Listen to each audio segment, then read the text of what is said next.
magana ta iyaye ko da yaushe a cikin maye ta ne zan ci ribar rayuwa. Na kasance a rayuwata ba na son zuwa makaranta, kai nake yi duk wahala ce kamar na yau shuka makabarta.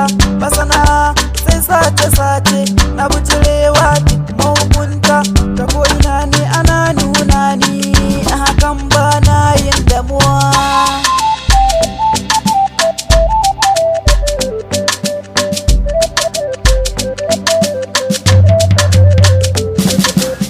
Gashi ummina na sona saboda ni ɗaya ne a wajenta, ba ta so ta ga ɓacin raina na zamo tamkar ɗan auta.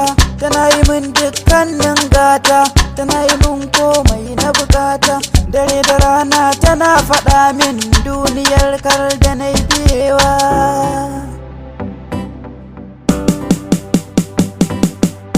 Gashi na yi nisa tafiyata, makanata ta ba na ɗauka, na biyewa sigar abokai komai muna yi babun doka. Ba ma tunani a rayuwarmu abinda kai girbi shi ka shuka, mun biye so na zuciyarmu ga kunnuwa na biyar rufewa.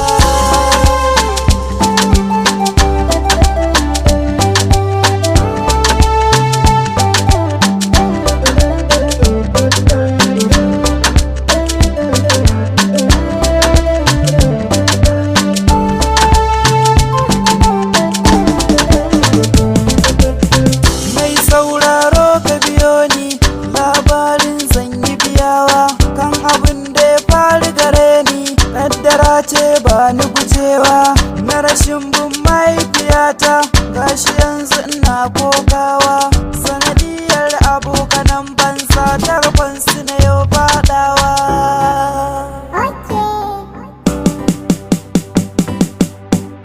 Guji duka zantikana, wata rana ce na yi arba, na ta gida sai mama ta ce min dan Allah gashi ta karba, kaɗan siyo min abin da zan ci, sai na je a gare ta na karba. Na fita na siyo ta bata dan na je mu ji daɗin rayuwa.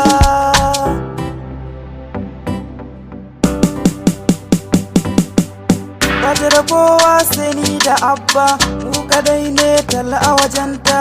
Na siya gun abokanai na wuce dan na je mu huta. Na zuwa sai na tadda kwari, an bugu kowa ya kwanta, hankali duk ya yi gushewa, abokanai na sun zaucewa.